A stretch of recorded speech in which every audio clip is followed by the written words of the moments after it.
Hello and I welcome you to Vigyan recharge. Tesla coil को समझने से पहले ये जानते हैं कि टेस्ला को टेस्ला कॉइल बनाने का आइडिया कहां से आया। आखिर एक वैज्ञानिक सोचता कैसे है, वैज्ञानिक कैसे अपने आइडियाज को सच में बदलते हैं। बहुत ध्यान से सुनना, आज जो मैं बताने जा रहा हूँ ये बहुत जबरदस्त है और यहाँ से आपको पता चलेगा कि निकोला टेस्ला को वायरलेस पावर और टेस्ला कॉइल का आइडिया कैसे मिला और जब कोई वैज्ञानिक किसी समस्या का सामना करता है तो वो उसे कैसे सुलझाता है। निकोला टेस्ला ने एसी और डीसी करंट के बीच की जंग को खत्म करने के लिए एसी करंट पर चलने वाली इंडक्शन मोटर और एसी करंट को बनाने वाले जनरेटर का निर्माण किया। इसकी पूरी डिटेल आपको मेरी टेस्ला वर्सेस एडिसन वाली वीडियो में मिल जाएगी, जिसका लिंक इसी वीडियो के डिस्क्रिप्शन में है। अब एसी करंट के डीसी करंट पर हावी होने का कारण ये भी था कि उस समय एसी करंट को लंबी दूरी तक भेजना संभव हो गया था, जिसमें ट्रांसफॉर्मर्स का बहुत बड़ा रोल था। लेकिन एक ट्रांसफॉर्मर एसी करंट को लंबी दूरी तक कैसे भेज पाता है? देखिए, करंट को चलाने के लिए वोल्टेज यानी पोटेंशियल डिफरेंस की जरूरत होती है, तो ट्रांसफॉर्मर चार्जेस को धक्का देने वाली ताकत यानी वोल्टेज को बढ़ाकर और करंट को कम करके तारों की मदद से लंबी दूरी तक इलेक्ट्रिकल एनर्जी को भेज सकते हैं। अब अगर आपको ये बात हजम नहीं हो रही है तो ट्रांसफॉर्मर की वर्किंग पर भी मैंने एक वीडियो बना रखी है, जिसमें इसकी पूरी डिटेल दी हुई है। उसका लिंक भी आपको डिस्क्रिप्शन में मिल जाएगा। अब अगर आप एक ट्रांसफॉर्मर को देखें तो आप पाएंगे कि उसमें भी वायरलेस इलेक्ट्रिसिटी का इस्तेमाल किया जाता है। ट्रांसफॉर्मर की प्राइमरी कॉइल और सेकेंडरी कॉइल में कोई भी डायरेक्ट कांटेक्ट नहीं होता, लेकिन फिर भी primary coil wirelessly secondary coil में करंट बना देती है। अब अगर ये बात मुझे पता हो सकती है तो निकोला टेस्ला को भी बहुत अच्छे से पता होगी। टेस्ला ने सोचा, अगर एक ट्रांसफॉर्मर बहुत छोटी दूरी में वायरलेस इलेक्ट्रिसिटी भेज सकता है तो क्या हो अगर ये काम बहुत बड़े स्तर पर किया जाए? क्या बड़े स्केल पर करने से लंबी दूरी तक इलेक्ट्रिसिटी को भेजा जा सकता है? और इसी सवाल ने टेस्ला कॉइल को बनाने के बीज टेस्ला के दिमाग में बो दिए। ये तो थी आइडिया की कहानी। अब जानते हैं कि टेस्ला कॉइल कैसे बनी। देखिए, ट्रांसफॉर्मर की एक कॉइल में एसी करंट की वजह से बदलती हुई मैग्नेटिक फील्ड दूसरी कॉइल में करंट पैदा करती है, लेकिन यहाँ पर दोनों कॉइल के बीच की दूरी ज्यादा नहीं होती। पर अगर हम दूरी को बढ़ा दें तो प्राइमरी कॉइल में बनने वाली मैग्नेटिक फील्ड की रेंज इतनी ताकतवर नहीं जो लंबी दूरी पर सेकेंडरी कॉइल में असर डालकर करंट पैदा कर सके। तो अब आता है सवाल कि लंबी दूरी पर इलेक्ट्रिकल एनर्जी को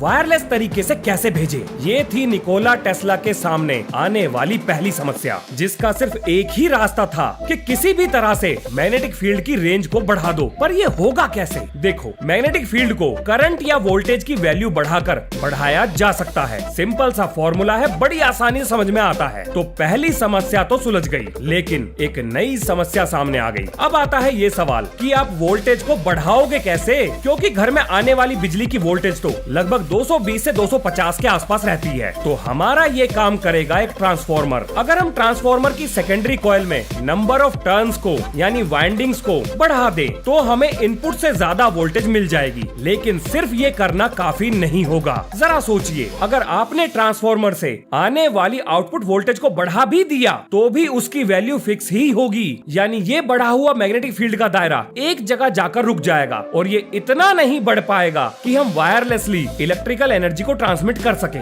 ये थी निकोला टेस्ला के सामने आने वाली दूसरी समस्या, जिसका इलाज था रेजोनेंस सर्किट, जो सेम एनर्जी देने पर मैग्नेटिक फील्ड का दायरा बहुत बढ़ा सकता है। पर कैसे? तो जी, अब एंट्री होती है रेजोनेंस की। तो क्या है ये रेजोनेंस? रेजोनेंस का अर्थ होता है किसी एक फ्रीक्वेंसी पर वाइब्रेशन से पैदा हुई एनर्जी को स्टोर करना, और इस दुनिया में ऐसा कुछ भी नहीं जिसकी कोई रेजोनेंट फ्रीक्वेंसी ना हो। इसीलिए निकोला टेस्ला ने कहा था कि अगर इस दुनिया को समझना है तो उसे फ्रीक्वेंसी और वाइब्रेशन की नजरों से देखो। अब भैया, टेस्ला तो टेस्ला थे, वड्डे लोग वड्डी बातें। देखो, आपका तो मुझे पता नहीं, पर अगर मुझे रेजोनेंस के नाम पर ये ऊपर वाली लाइन किसी ने चिपकाई होती तो मेरे तो ये समझ में कतई ना आती। तो मैंने जो ऊपर बोला, इसका भेजे को समझने लायक भाषा में अर्थ क्या निकला, उसे बताने से पहले मैं यहाँ पर एक चीज ऐड करूंगा। मैं आज देखता हूँ कि बच्चों पर टेक्स्ट बुक एक्यूरेट होने का ऐसा भूत चढ़ा हुआ है कि बिल्कुल किताब की भाषा होनी चाहिए। अरे भैया, अगर किताब की भाषा समझ में नहीं आती तो उसका क्या अचार बनाओगे?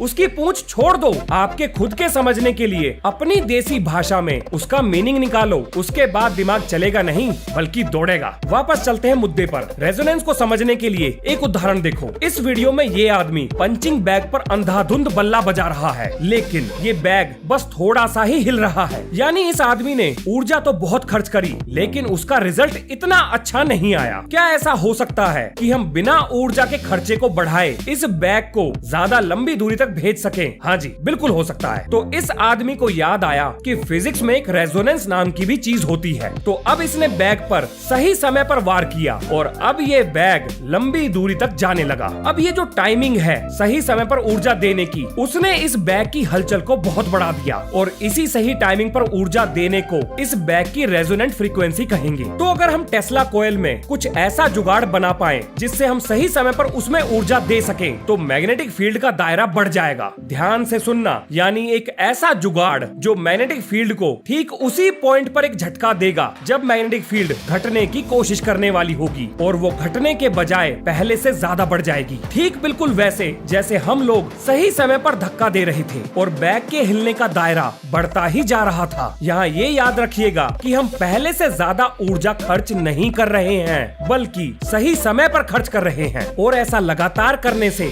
मैग्नेटिक फील्ड बहुत बढ़ जाएगी। तो इस तरह से कांस्टेंट वोल्टेज पर मैग्नेटिक फील्ड को बढ़ाया जा सकता है। लो जी, सुलझ गई टेस्ला की दूसरी समस्या। एक और उदाहरण देखो, इस ट्यूनिंग फोर्क को हिट करने पर ये वाइब्रेट करेगा, लेकिन क्या इस ट्यूनिंग फोर्क से पैदा हुआ वाइब्रेशन किसी दूसरे ट्यूनिंग फोर्क को बिना डायरेक्ट कांटेक्ट के हिला सकता है? तो इसका जवाब है हाँ, बिल्कुल हिला सकता है और बहुत जबरदस्त तरीके से हिला सकता है। बस पहले वाले ट्यूनिंग फोर्क में पैदा हुए वाइब्रेशन दूसरे वाले ट्यूनिंग फोर्क पर सही समय पर टकराने चाहिए, यानी रेजोनेंट फ्रीक्वेंसी पर टकराने चाहिए। रेजोनेंट फ्रीक्वेंसी का एक और उदाहरण देखो, इस झूले को सही समय पर अगर धक्का दिया जाए तो इस झूले का आगे पीछे होने का दायरा बढ़ता ही चला जाएगा और यही सही समय इस झूले की रेजोनेंट फ्रीक्वेंसी होगी। पता नहीं मुझे ऐसा क्यों लग रहा है कि आपको बातें सुनने में बहुत अच्छी लग रही हैं, पर अभी भी कुछ ऐसा है जो गले के नीचे नहीं उतर रहा, क्योंकि कभी मैं समय बोल रहा हूँ तो कभी फ्रीक्वेंसी बोल रहा हूँ। तो देखो भैया, फ्रीक्वेंसी और टाइम दोनों इनवर्सली प्रोपोर्शनल होते हैं, तो टाइमिंग और फ्रीक्वेंसी में कंफ्यूज मत होना।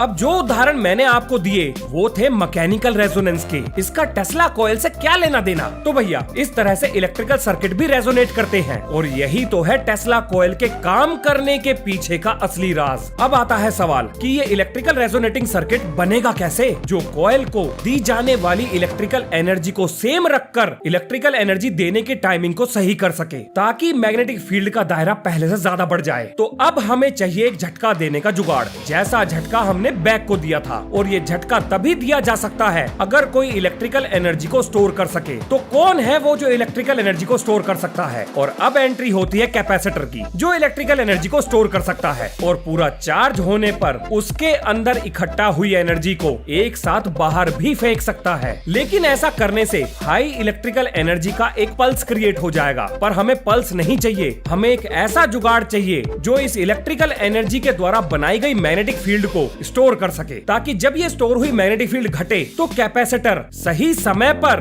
दोबारा इलेक्ट्रिकल एनर्जी का झटका देकर इस मैग्नेटिक फील्ड को पहले से और बढ़ा दे। तो कौन है वो जो मैग्नेटिक फील्ड को स्टोर कर सकता है? तो वो है इंडक्टर। अब अगर एक एवरेज दिमाग होते हुए ये बात मुझे समझ आ सकती है, तो भाई साहब टेस्ला तो टेस्ला थे, उन्हें तो ये बात सबसे पहले पता चली थी। तो बस हो गया काम। अब हमें पता चल चुका है कि टेस्ला कॉइल को बनाने के लिए क्या क्या सामान चाहिए। अब बचा है तो बस उनका सही अरेंजमेंट। तो आगे बढ़ने से पहले एक छोटा सा रिवीजन हो जाए, ताकि अगर कोई इंफॉर्मेशन मिसमैच हो रही है तो उसको ठीक किया जा सके। ट्रांसफॉर्मर से आइडिया लेकर टेस्ला को वायरलेस इलेक्ट्रिसिटी बनाने का आइडिया आया, जिसके लिए चाहिए थी बहुत बड़े स्पेस में मैग्नेटिक फील्ड, और इसी के लिए उन्होंने टेस्ला कॉइल का निर्माण किया। देखो, पंचिंग बैग को धक्का देने से पहले हाथ पीछे करने पर हाथ में जो एनर्जी स्टोर हुई वो सेम काम किया कैपेसिटर ने इलेक्ट्रिकल एनर्जी को स्टोर करके। बैग को धक्का देना यानी कैपेसिटर के द्वारा एनर्जी देना। अब उस एनर्जी को लेकर बैग आगे गया, यानी बैग ने अपने अंदर एनर्जी स्टोर कर ली और वो मोशन में आ गया। तो ये स्टोर करने का काम किया इंडक्टर ने।